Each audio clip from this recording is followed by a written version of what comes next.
Just making sure everybody can hear me okay. Okay. Hang out for a sec while I troubleshoot this for a sec.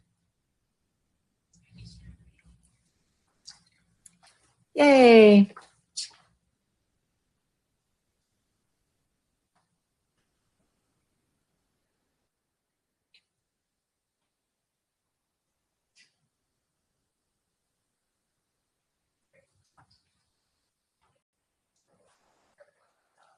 Technology is always way worse than anything for me. So if we lose like the ability to, if you can't hear me or you can't see me or something like that, please let me know. We have, the chat area that you can send a note to, and I can answer questions. But I'm so old school that I'm really more used to doing in-person presentations. But I'm happy to go with the flow here. So we're going to go ahead and get started. Like I said, I'm Dr. Kris Wallace. I'm a naturopathic physician here in Tempe, Arizona. I practice at Desert Wellness Center, which is an amazing group of female physicians, and we work with both men and women, mostly longevity. I would say we do the majority of our patients, we work with hormonal health, and basically, if you want to call it longevity medicine, because it really includes everything. Naturopathic physicians are really well versed in treating the whole person. Find and treat the cause, and first do no harm. All the things is all about, everything we do is really all about treating the whole person. Hormones are obviously a big part of that.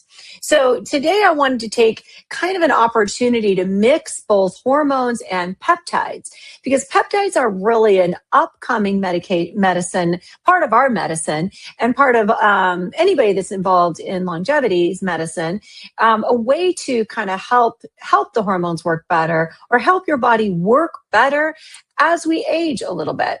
And I'm going to tell you so much more about the peptides as we get going, but let's kind of step back for a sec and move forward into where we're going to, what we're going to talk about today.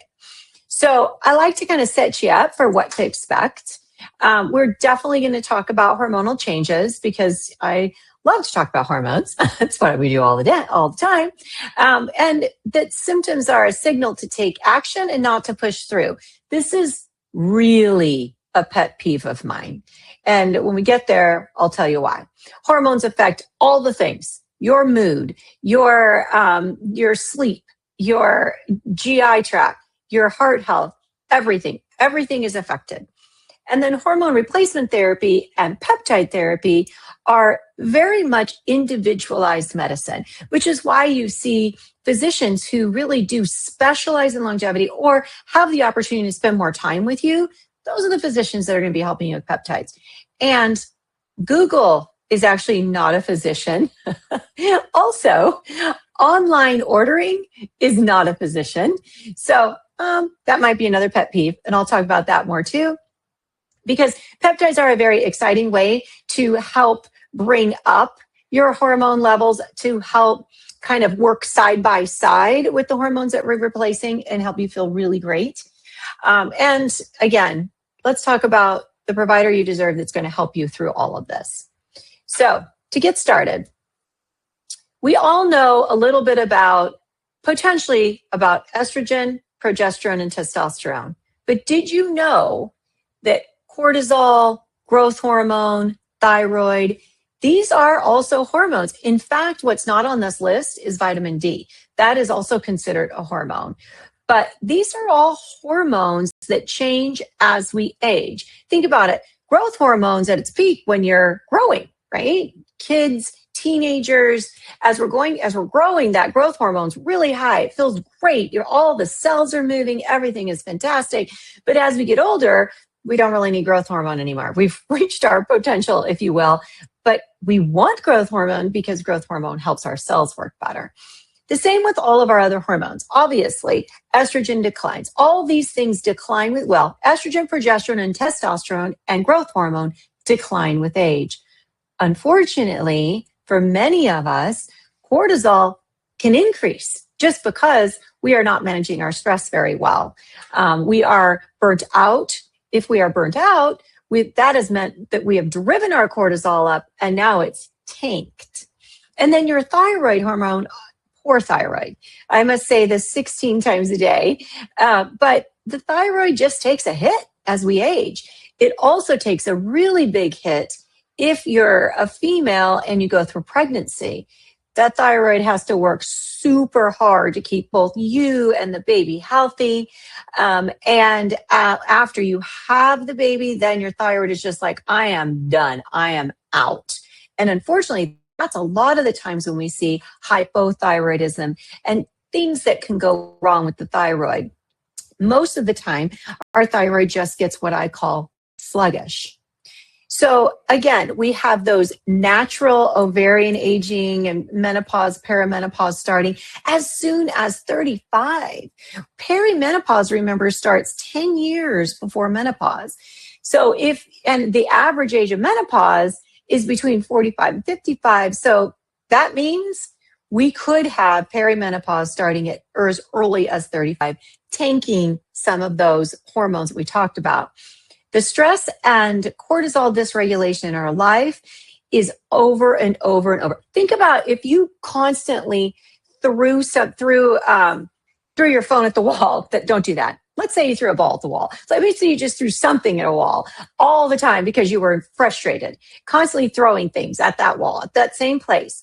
It would get weaker and weaker and weaker. That's a little bit of how your body reacts when we constantly have stress spiking every day. We're late to work, or we're hitting traffic, or somebody is late to meet us, or we don't eat well, or our kid is having issues, or we're having troubles at home, or nobody made dinner, or the dog peed in the house. I don't know what happened, but so everything happens in our day, up, down, up, down. That's constant spiking of cortisol. That's constant stress happening. The body can only take so much. Creates this dysregulation, or it creates just a cortisol, either a spiked cortisol for all the time, which is this alarm stage, or the worst is this flatline stage. So the dysregulation of cortisol is what happens as we age. And also think about sleep and metabolism. Your sleep changes as we age. The circadian rhythm shifts. It moves to, we need to go to bed earlier, and we get up earlier. We need to know what that shift is. We need to roll with that shift, and also embrace the things that help us sleep better. Because as our sleep changes, and if we're not taking care of our sleep, then our metabolism changes. As our metabolism changes, so does the ability to build muscle. And guess what? As the ability to build muscle changes, so does our metabolism. See where I'm going with this? All the things work together. And finally, remember how I mentioned about that growth hormone changing? Reduced cellular repair and recovery happens when growth hormone isn't working as well. And just basically when your cells have just like, oh my gosh, I am tired. They've worked really, really hard. So these are all reasons that we get these shifts in life. They're all related. They are all related. When you're not sleeping, your cortisol gets off. When your cortisol gets off, you can't sleep. When the muscle mass decreases, the metabolism shifts. When the metabolism shifts, the muscle mass decreases. When your cellular repair isn't working, you can't build muscle tissue anymore. They are all working together, and that means we have to treat them together. So why do the hormones matter? And that's going to bring me back to that the hormones are just a lot of things are symptoms of hormones declining, and that's not the whole reason why we treat them. So hormones influence a myriad of things, including bone density, obviously, how your muscles and joints lubricate, your skin, your energy, your sexual health and libido, if you can sleep, sleeping, brain, thought quality, your memory, ability to form thoughts, the ability to get them out. So many of my patients are like, I can remember what I'm trying to say, but then it can't come out. Like I just can't formulate my thoughts out in words. Your cardiovascular health, as we age, I see so many times where In fact, just happened to me yesterday. A woman was in my office and said, my total cholesterol is always like, 150, 160. I don't understand why it's 200. Keep in mind, I don't pay as much attention to total cholesterol as I do to things like LDL and ApoB and those things, but they all increase with age. Now, part of that's protective, and you might want to remember this. Part of having an elevated LDL is protective because LDL, which is part of the lipid profile, keeps all your veins and arteries healthy. It goes in and it actually repairs where things need to be repaired. So we do need a little extra. It's part of the immune system. But too much can build up. So we need a little bit more, but we don't need a whole bunch more. That's kind of the way you want to look at that. But we also know that hormones calm our system. Progesterone is very calming. If you're a woman listening to this and you took progesterone for the first time in perimenopause and went, oh my word, where has this been all my life? Well, guess what? It was in your body your whole life. That's why you slept okay. And then, sometime in your 40s or even late 30s, you're not sleeping anymore. And you're like, what's happening? That's because the progesterone has slowly dissipated out of your body. Your ovaries aren't making it as much as they used to. Now you can't sleep.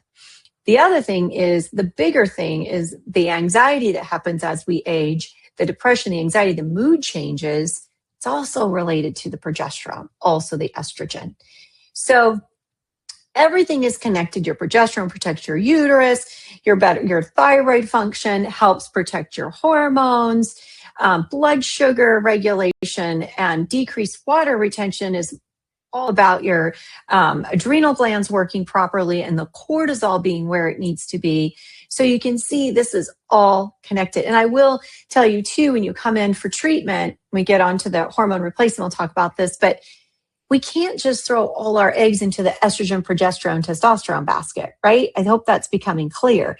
Everything needs to be balanced in order to feel the best that you can feel. So as we notice this decline in hormones, these are some of the symptoms that we feel, right? We feel the weight gain. We notice the sleep disruption. We notice things like joint pain. Some of the things that aren't on here are visual changes. Like you go to the eye doctor and 6 months later you have to go again. Like, what was that all about? Floaters in your eyes. This is because some of the fluid in the eyes starts to dissipate, because guess what? The fluid everywhere goes away. It's terrible. Like your joints don't have the lubrication they used to have. You don't have lubrication of anywhere, vaginal lubrication, whether it be there or whether it be on the skin. So all that goes away. The libido is something that we talk about all the time that kind of relies mostly on testosterone, but a little bit on estrogen. The hot flashes and night sweats. Here's the thing I hear often. Come into my office and say, hey, I had terrible hot flashes and I was having some night sweats. And so I used this cream that I found on Amazon. It's always my favorite thing to hear. And I'm better. So I don't know that I really need anything now. I don't have hot flashes. Remember I said in the beginning, and then I said it, I think again a couple slides ago. Those are symptoms that happen when the blood vessels are not being regulated by estrogen as well as they should be. And a lot of times symptoms go away. Like what happens in your car when you get a light on and you're like, oh, dang it, that oil light's on, or oh, that weird brake light's coming on again. I'll just ignore it for a while, or maybe it'll go away, or, I'll just go top off the oil a little, it'll get better. And maybe it goes away. Maybe that flash on your dashboard kind of goes away, but is the engine better? Is it still experiencing damage? Yeah, it is still experiencing damage. That's my point. When we have fatigue, when we have mood swings and irritability, those are all signs that the hormones are declining, whether it be cortisol being dysregulated, or whether it be decreased testosterone, decreased estrogen or progesterone, thyroid being dysregulated, whatever it might be, and you're having these symptoms, you also need to keep in mind that there's more going on under the hood, if you will. I know that was really funny. I made that joke up, but no, I've been using that for a long time. But under the hood, what's happening? The bones are becoming more brittle. Your blood vessels are not opening and closing. They're not moving as well as they used to. They're not as pliable. So what happens? Our blood pressure increases. We also have noticed that we have higher lipids because now your body thinks it has to fix something because the blood vessels aren't working as well. So it's creating more LDL. Your liver isn't working as well as it used to because estrogen is responsible for helping the liver clean up the extra LDL and the extra lipids in the system. And guess what? Estrogen's nowhere to be found. So now the liver isn't going to work as well. So your heart's taking a hit on that. Your GI tract is taking a hit because one of the symptoms is often diarrhea, constipation, dysregulation of the gut. But over time, what happens? The bacteria in the gut isn't working as well. We can develop polyps and things that happen inside the gut without the good bacteria, without the movement of the food through the body. And what about your brain, right? I mean, symptoms of not having enough blood flow to the brain are forgetting things, potentially becoming tired and fatigued, not being able to focus and concentrate. And maybe you fixed that by a cream you got on Amazon and you're like, oh, I can think a little bit better. But did you really fix the blood flow to your brain? Did you really help the opportunity to not develop dementia in older age? And just a little not fun fact is, Alzheimer's and dementia typically happens in women, not as much in men. So why in women? Because estrogen is prominent in our brain and it helps with that microvascularity, the blood flow to the brain, to the fingers, to the toes, throughout your body. And when we lose that estrogen, now we do not have that blood flow anymore. So we're not getting the nutrients to our brain, not getting the nutrients all to all the areas. So here's our symptoms. And as I move to the next slide, I'm going to open up the chat and make sure I can see. Okay. ChatGPT is not your personal physician. Yes, very much so. Not your personal physician. Although, isn't it creepy how you can put symptoms in there and spits out, oh yeah, I think it's this or it's that. And okay, here's another vote for you, whether or not you're using AI. I'm not against AI in any way, shape, or form. I like it when my patients will do a little research on their own. That's fine. I've always said, you are your own best health advocate. You should be. If you're looking things up and taking notes, that's great. But I had a patient just today come in and go, okay, this is what I saw. This is what I read. Here's what it recommended. What do you think? Love that. Love it. I love that. Do the research. It's there. It's all out there. We know it is. So look at it, take, write it down, do whatever you want, come in, and then we'll chat about it. I love that. So HRT is hormone replacement therapy. It is completely unique to every person on the planet. I don't know how much you need. I don't know what form you need. I don't know how long you're going to need it. Actually, I kind of do. It's probably the rest of your life. But when you're starting out in perimenopause, it's very individualized, which is why I think we at Desert Wellness Center as physicians, and I would hopefully in general, naturopathic physicians, as well as maybe functional medicine docs, people that are going to take more time with you are the only ones that can use hormone replacement or are advocates for it. You know why? It's hard. It's hard to prescribe because it's so individual. As soon as we start using it though, as soon as we decide, okay, we did your labs. Tell me how you're feeling. Here's what your labs are saying. Here's what I think we could do to get you back into balance. And those benefits are, 5 times as more than what I have on this slide. Obviously, from everything we've just talked about, if we're helping replace some of those hormones, giving you estrogen, now your mood changes, now your skin is softer, now you don't have any excess vaginal dryness. It even affects libido. Obviously, you're not going to have hot flashes anymore, which is nice. I like that, but it's going to help your blood flow, your hair, all of the things we were talking about. Testosterone obviously is the big one for libido, for sexual function. And it's also, though, for motivation, building muscle. It's just the gumption in your life. And progesterone is going to help decrease that anxiety that we talked about. I would say the mood and the clarity not only is some of those sex hormones that we talked about, testosterone, estrogen specifically, but cortisol.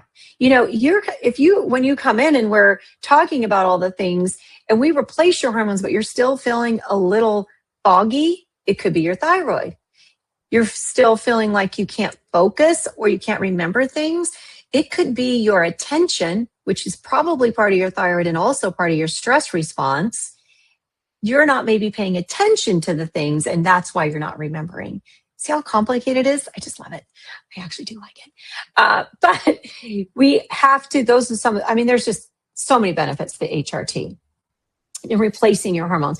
And the other thing is, and I'll mention this at the end, but while lifestyle and all the things you do matter, you cannot ever replace your estrogen without actually replacing it. In other words, when you go in for an ultrasound at some point in your life, if you ever do, which I have and a lot of women have, they look, they do the ultrasound on your abdomen and they may do it intravaginally, whatever. As they look around, they're going to look at those ovaries and go, oh, yeah, they're shriveled. First of all, don't ever use the word shrivel around me. I don't like it. It's not a good word. Secondly, I don't want to know about that. But that's the truth. They're gone. Right? They just go away. They're done. They did their work. They did the eggs. They dropped them down. They did their work. They're done now, resting. But they're gone.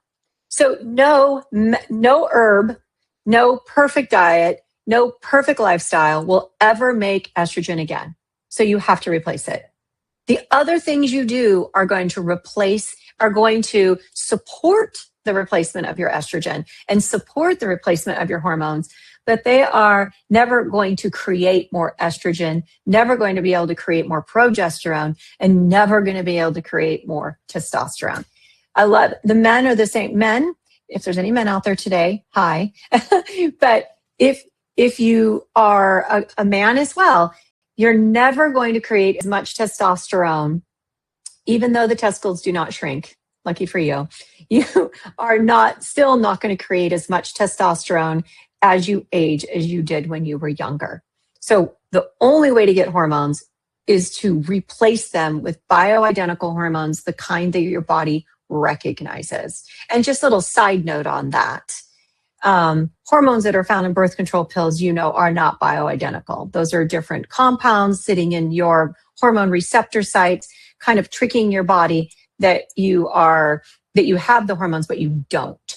So that's how the contraception piece of that works. Hormones that were replaced in the past that were made from horse urine or other chemical properties, those are not bioidentical. So those are not going to be good for your body. Obviously, only kind of hormones we use and advocate for replacement are bioidentical hormones, estrogen made from soy, progesterone made from yam, etc. You can replace your hormones in a myriad of ways, right? I mean, we are so lucky, fortunate that we have a lot of options, right? I have patients that are on maybe all these options, all these ways at one time, because sometimes that's what we need. But we are able to use creams that are created by compounding pharmacies so that we can really hone in on your particular needs. You can apply them one day on, one day off. Are you perimenopausal? Are you somebody that is so sweaty before your period and you can't sleep before your period, especially 3 or 4 days before that? Guess what? How about we just put a little estrogen cream on your wrists, help you through that time, and then get you on to the next month. That's what the compounding versions of these hormone creams are really good at, applying it just when you need it and just the amounts that you need, giving or building you up a little bit at a time until you're at menopause, and then we really bring in the big guns. Patches are fine. Patches are many pharmacies, and they are bioidentical. The problem with patches sometimes, I think, is that they're kind of gross. I mean, they are adhesive on your lower abdomen and you have to replace them. And so sometimes that's what I think. I do have a question that came up in my chat asking about hormone replacement for ER-positive breast cancer. That's a really loaded question that takes more time than we have today to talk, but you can certainly talk to me offline or call me or talk to your provider. That's the woman that's asking the question. There is research now that is telling us that individually, depending on who you are, how long you've been out of breast cancer, how long you've been out of treatment, what kind of treatment you had, did you have a mastectomy, did you not have a mastectomy, all of those kinds of things. If you in certain cases, certain forms of estrogen replacement are going to be fine, especially if your lifestyle is suffering, especially if you are like, I am lost my mind completely. I can't deal with this any longer. What am I supposed to do? I will tell you 100% vaginal estriol cream is safe. So that's on our list, vaginal preparations.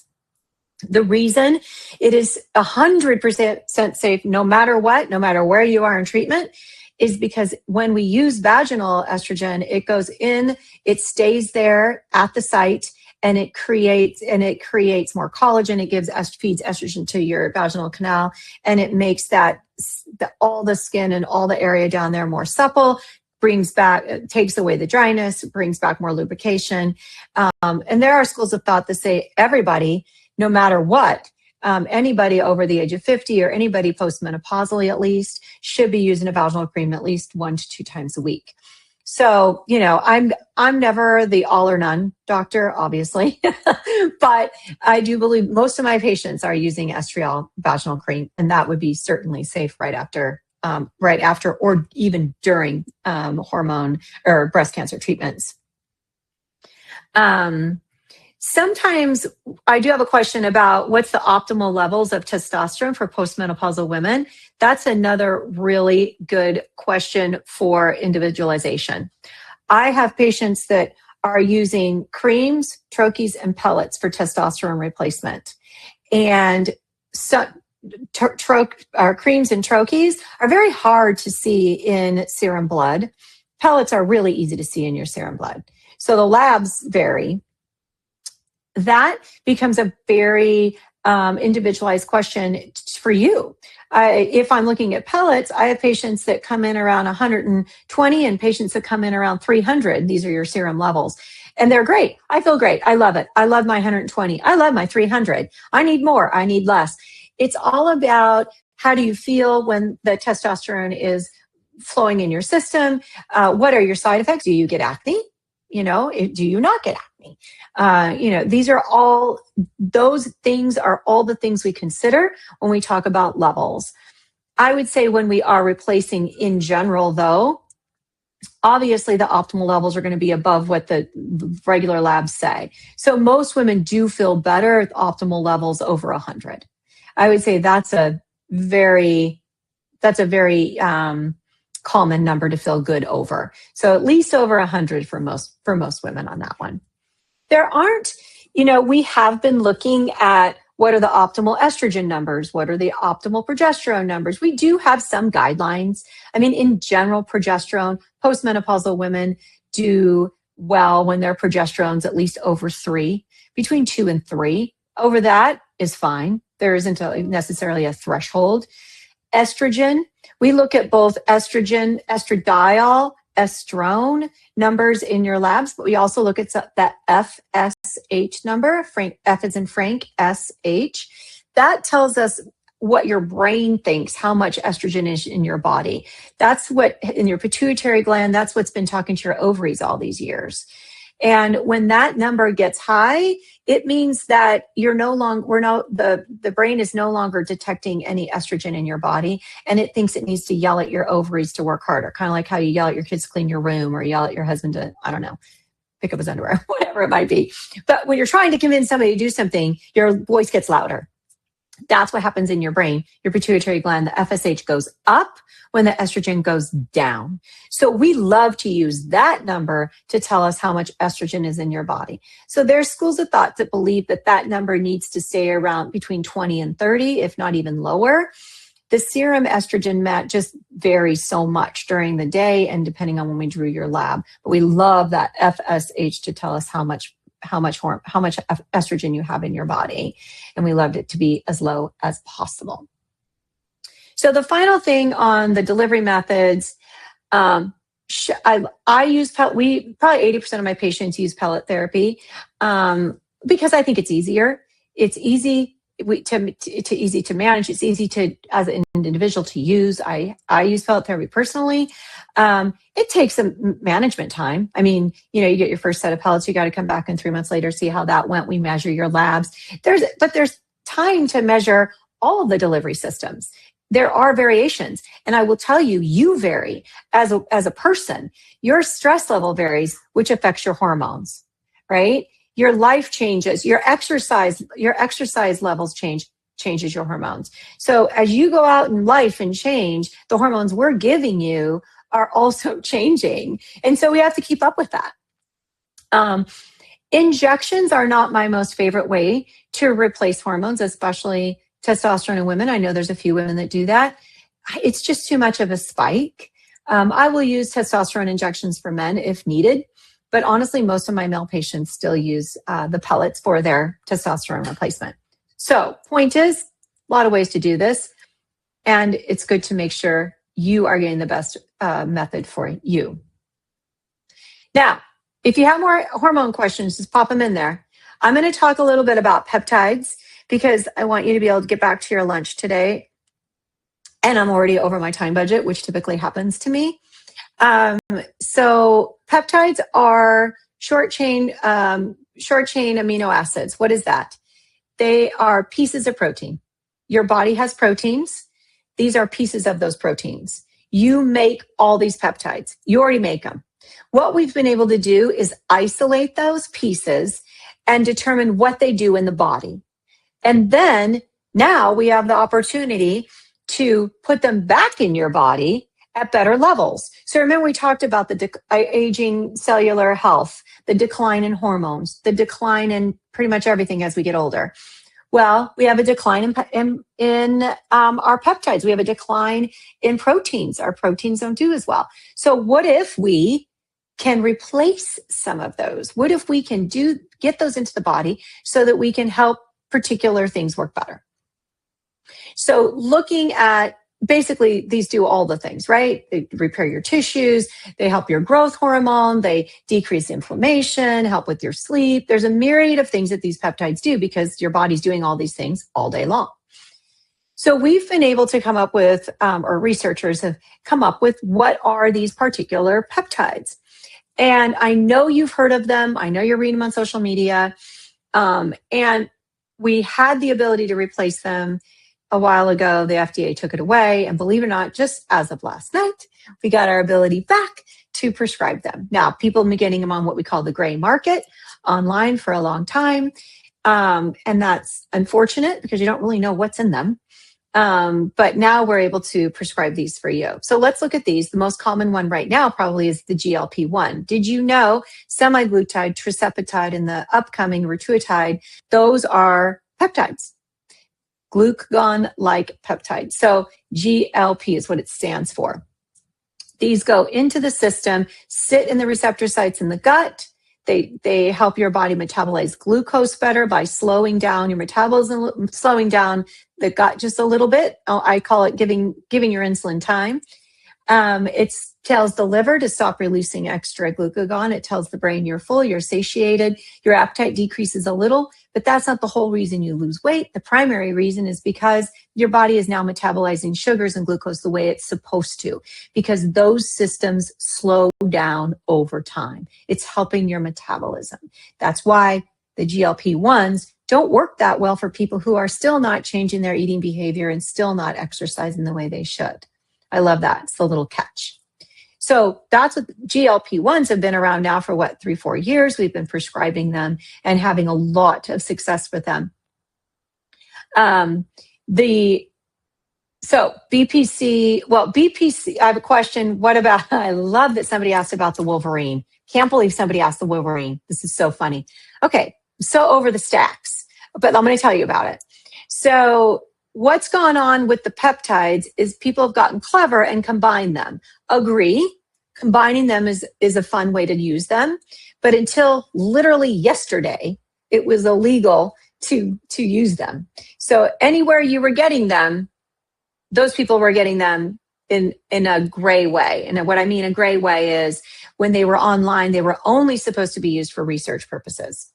So anyway, that's the last thing I really say about that. But BPC 157 was one of the things that our one person just asked about. BPC 1, I think you mean is BPC 157, helps with joint pain and GI repair, muscle repair, and recovery. This is one of our biggest pain relievers in terms of a peptide. So let's say you come in one of your things, one of the experiences you're having with perimenopause and menopause is joint pain or the GI upset. BPC 157 is a really good one. It is often paired with a peptide called TB500. Now here on my screen, it says thymosin beta 4. So little brain fart on putting these slides together. Thymosin beta, thymosin beta stands for TB500, and that actually is for muscle repair and decreased inflammation. There is another peptide out there just called thymosin alpha, or we just call it thymosin. That's for healing and immune support. So it's kind of complicated, but the Wolverine that you're asking me about is the stack is BPC 157 because it can heal the muscles and take care of joint pain. TB 500, which that helps repair the muscle and decrease inflammation. So that's why all the gym rats are using the Wolverine. Now, TB 500 is not back yet. Sorry, don't cry. It's okay. It'll get there. But the thymosin is, and for anybody with autoimmune issues or immune issues in general, thymosin is great for that. So that would be the one that you would want to use for it. The other big the other one that came back was the CJC. So CJC/ipamorelin, that's all about that growth hormone and muscle building. So some patients, this goes really well with the GLPs. So let's say you've been using a GLP for a while, you lost your weight, but you weren't eating enough protein or you weren't lifting enough weights and you've lost some muscle mass. CJC-ipamorelin combination is going to be good for that. So that would help build some muscle tissue. Also on my list is PT141. Now, PT141 hasn't been officially brought back yet, but that's been another one that we've used a lot for sexual function and libido. So that would be one to look for. The other one to look for coming down the pike, hopefully in the next month, because I want this one so bad, is it's GHK, our initials, it's copper. And it actually is blue, which is creepy. But it is injected for skin, hair, all the things we want that we're losing as we age, and we're using, hormones are helping us, but we need a little extra help. That's what the GHKCU is, a copper combination. That should be coming down the line soon too. Another question is how long should you be on and off these how should these be prescribed, basically the peptides? Typically they are prescribed most of them are prescribed 5 days on and 2 days off for about 3 months, and then you take a break. That's a pretty generic answer, though. It's going to really depend on you, what you're using, how you're using it, what are your goals. Again, this is individualized medicine, which is why I get a little creeped out by people going online and just grab, when you go online, they're coming, you get them before they're even concentrated. It's a powder. You have to add your own bacterial static water. Now, is it even going to be sterile anymore? All the things are wrong with that. But now that we're able to prescribe these, it's definitely something you're going to be able to ask one of us here at Desert Wellness Center or a provider that you have. So, point is, peptides and hormones together are a really good combination. I mean, it depends on where you're at in life. It depends on what your wellness goals are, what your labs say, but it's a really, really nice way to increase your longevity and increase the viability of all your hormones. If you're, finding a provider that's right for you, you don't come here, then it's super important to always get those labs done, to always monitor these things. And peptides are not cheap. So we're not going to just throw spaghetti at the wall. Let's really talk about what are your goals? How long, how does it feel in your body when you use these? CJC Ipamorelin is a really big, nice one to help with muscles. I tried it back when we were allowed to, when it was still legal, before they took it away. I didn't personally love it. But BPC, yeah, that's the bomb. That's me personally. But there's other, you're going to have to find the one that you love and use it in the best way that you can. So let me know what other questions you have about these things. That's the end of what I have for you today. And have you tried any of the peptides? Have you noticed that it affected any of your hormones? I will say also about the BPC, that's currently available in an oral form. So for some patients, especially IBS, colitis, other kinds of gastrointestinal issues, diarrhea, constipation, those things, we have definitely used the oral form of the BPC 157 with really good success. So that you can find on Fullscript. You can take orally. I highly recommend you take it orally if you want to work on your GI tract. And all the providers at Desert Wellness Center will be able to prescribe peptides now. So we were just kind of waiting for that okay from the FDA, and we'll be able to prescribe those now, which is very, very exciting. Somebody asked if gluteal tendinopathy is hormone related. I would definitely say that's when you have, it almost feels like SI pain, but it's not. It's extreme pain in the glutes and radiating down the legs, weakness. And I'm going to tell you, I would go on a limb and say, I think it probably is hormonally related. I don't know that it's completely hormonally related, but I think that as we age, I know that as we age, as everything dries up, the tendons, the ligaments, cartilage, it makes it so much more likely that we're going to have more things like tendinopathy, which is where the tendons just are not functioning in their proper way.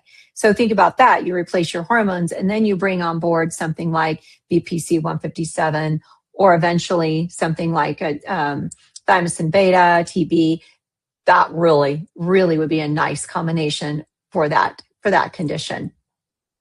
And you know what? You don't have to use the peptides forever. For a lot of times people find that, wow, this really brought me to where I need to be.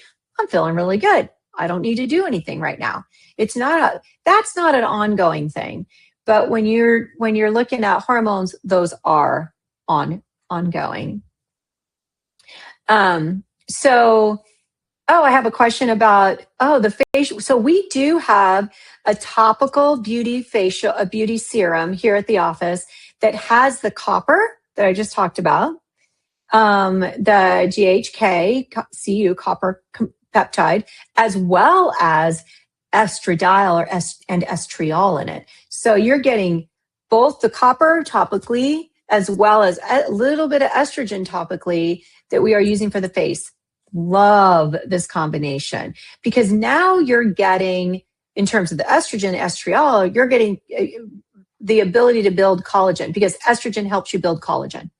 So you're getting the helper of that as well as the copper peptide does the same thing, builds collagen. So now we're getting all of that applied to directly to the skin. And keep in mind, anything you put on your skin is absorbed. It's absorbed and then it's not at those low doses, won't go systemically, but it's absorbed where you're putting it. And that's helping those cells regenerate and make more collagen, building more elasticity, creating more elasticity to the skin and making it firmer, getting rid of the fine lines and wrinkles.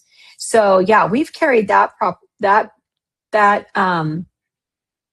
particular product here at our office for a long time. And you can pop by anytime and find that one. Love that. I've used it for a month now. So I don't know what that means, but, and I'll tell you too, when you try something like something topical like that, I would say you have to give it at least 6 weeks because most of the cells will regenerate in about 6 to 8 weeks. So if you use anything topically, do not judge it within the first month. You need to give it at least a couple of months. And that goes for a lot of supplements. Now the peptides, you can see those working quicker. Those are a little bit different. And remember, almost all of those are going to be injectables. So you need to get used to injecting if you're going to use any of those. And if you have any more questions about the peptides or the hormones or any of that, you can always give us a call here at Desert Wellness Center and be happy to answer more questions for you. Way over on my time. So I'm going to let y'all go. And anything else comes up, please, please, please let me know here, or any of us here can answer any of those questions. I'm so glad you jumped on today. And don't forget to watch for more of our webinars in the future. See you next time.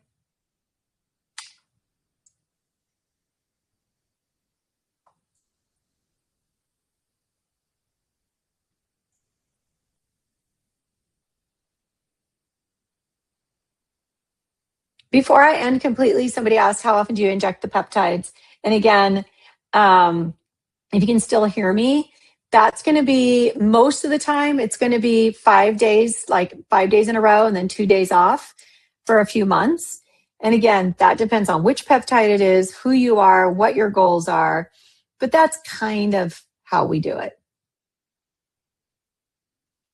All right, ladies and gentlemen, I will see you next time.